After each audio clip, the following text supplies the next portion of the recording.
Hey everybody, Dr. D here again, and for today we're going to be talking about the duodenal switch operation as the last part of the surgical options series for the post-consultation review.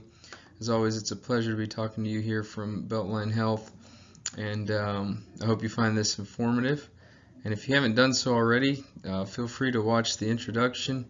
Again, I go into some detail about why it can be frustrating to lose weight.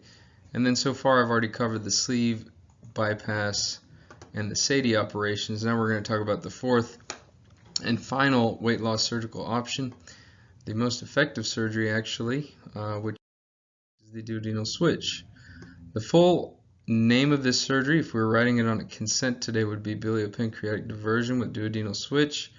Most people just call it the switch or the DS for short. And here's a picture of the duodenal switch, of course, when it's all done. We're going to break this down into its parts and talk about it and how each component works to get the desired results. This is done with 6 incisions as shown. It can take anywhere from 1 hour and 45 minutes to 2 hours and 15 minutes. It basically combines a sleeve with a long intestinal bypass. I tend to say that it's a combination of the sleeve and the gastric bypass itself. So for the first part of the surgery, realize that it's no different from the sleeve up here. So we modify the stomach. This essentially becomes the restrictive part of the surgery. A couple bites of food obviously hits this rigid banana-shaped new stomach of yours and can make you feel very full.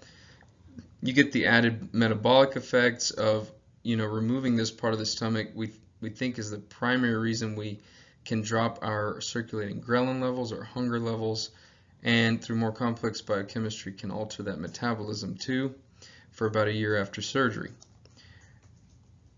Now, we do something to alter that critical mixing point that I always talk about, and it's shown here with a gold star.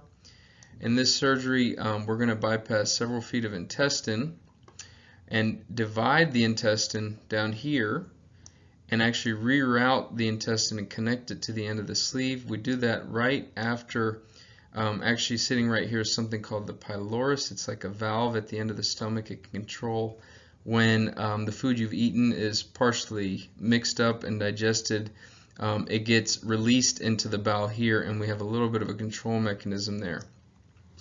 And actually when we do this, realize that we connect this bowel here at about 250 centimeters, and in doing so we create a situation again just like the gastric bypass where now the digestive enzymes, those critical enzymes that have to break down the food chemically, can't mix up with that food until much further downstream.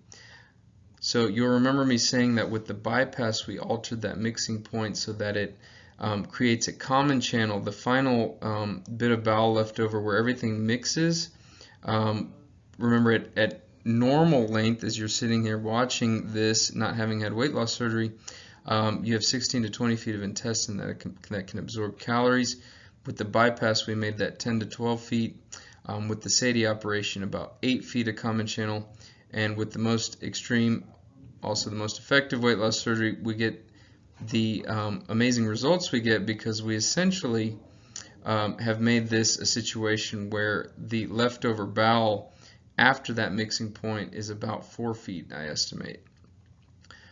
So here's the bracket that I've used in all the previous slides. You will recall that it was much larger, and each subsequent surgery it's gotten shorter and shorter until now it looks like a staple here at the bottom left-hand corner of your screen. So this is again a combined restrictive and malabsorptive and metabolic surgery. Dramatic results because of extreme intestinal bypass. What are the benefits of the switch? The biggest benefit of the switch is that it is the most effective in getting someone to an actual ideal body weight. So we're looking at anywhere from 80 to really 95% excess weight loss at 4 years post-procedure. There's greater than 90% chance of comorbid condition resolution. What are those? Your diabetes, hypertension, high cholesterol, sleep apnea, migraine headaches, you name it. Any medical ailment that you're suffering from, you can be fairly confident that you're going to hit about a 90% success rate at resolving those problems, as of course a lot of those problems stem from having an unhealthy weight. At 12 months also, patients with diabetes can expect at least about a 96% remission rate, and we'll see a HbA1c less than 6, which of course is the goal. This surgery, just like the others before it, we're looking at 1 to 2 night stay in the hospital. Potential complications. As always, there's a risk of a leak or a stricture. I carry these forward from the other surgeries because they are kind of a commonality. Anytime we cut on stomach or bowel, I say there's a chance that doesn't heal well, and that can cause a leak. Stricture, as you know, with the sleeve, I mentioned it in the sleeve discussion. If that, by bad luck or sometimes technical issues, it kind of narrows halfway down that tubular stomach, that can cause a stricture. But also with the bypass, where that bowel is connected to that new half teacup size or egg size pouch, a stricture or a narrowing of a tube, another way to say that, can occur. Anytime we divide intestine and reroute it, there's a chance that you can have a small bowel obstruction occur at that site. Previously I've shown it like this. I'm trying to center myself up. We normally take intestine, divide it, and rearrange it, and with the bypass, let's just say it was up here and that the other end of the bowel is connected to the pouch. Well, with the duodenal switch, we've taken this end and connected it to a sleeve, and just imagine we're coming way down further with that second connection. That second connection between the two parts of the small bowel is where I'm talking about, a potential obstruction happening. I put the next two in red because I think they're kind of the more unique ones for this particular surgery. Malnutrition becomes a relatively higher risk. That's where your surgeon's going to come in and help you decide if a surgery is the best option for you, and if a malnutrition is a legitimate risk for you. Remember, this day and age, with hundreds of vitamin companies and protein supplement companies and ways to get nutrition, this is remarkably rare compared to previously. But I will say, and I want to highlight again, when you go with an extreme malabsorption surgery such as the duodenal switch, that potential complication can come on quickly. So I tend to word it like this: it's the least forgiving if you forget your vitamins. So please take your vitamins, especially with the duodenal switch. Last but not least, diarrhea. Not uncommon to see reports that after duodenal switch, it could be the new norm for you to have more than one bowel movement a day. Not uncommon to hear of 2 or 3 bowel movements a day, but for most people, it's controllable, so it's manageable. But I will say, initially, this surgery more than the others, especially diarrhea, even having 3 or 4 bowel movements a day in the first 3 weeks after surgery, you could pretty much expect that.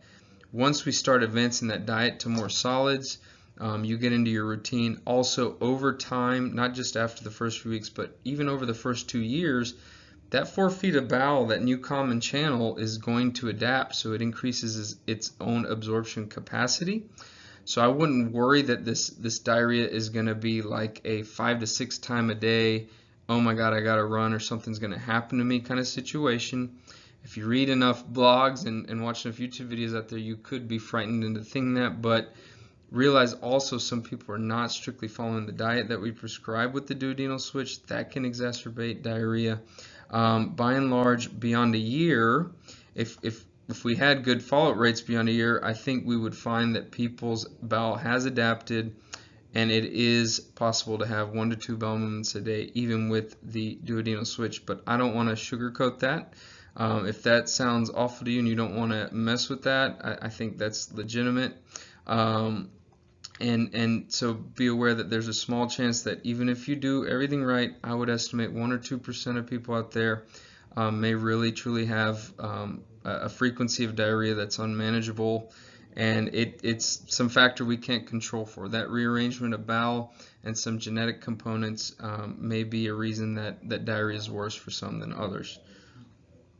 Of course, with all the surgeries, I always end with a bullet that says others. There's a long list of potential complications related to just being put to sleep, and perioperative risks that are common to every surgery. These are the ones that I like to highlight because I think they're really relevant to this specific surgery. So hopefully in your head you're building your pros and cons, risk versus benefits list to choose what's best for you.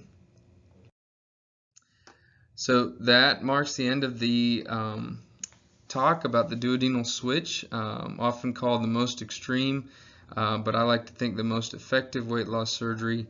I tend to recommend it once we're dealing with a BMI that's north of 50, especially north of 60. And I do think it should be reserved for a higher BMI, as opposed to the SADI, which I highlighted, can really get you that level of weight loss and disease resolution, but is starting to be done for lower BMIs in that 40 to sub 50 range, and I think that's a good option too. Again, as always, I hope you found this informative and took notes so you can kind of help decide what might be best for you. But of course, we're always here. We want to see you in consultation so we can go over it and answer questions. But anyway, stay tuned for more content to come in the near future. I do want to soon post something about alcohol and how it affects your weight gain, and how we manage alcohol, or recommend you manage alcohol intake after weight loss surgery. And I'm sure we'll come up with new ideas as we get more questions, and we'll be posting content soon. As always, follow us on @Beltline Bariatric, and you can follow me personally at Dr. D Surgery on social media too.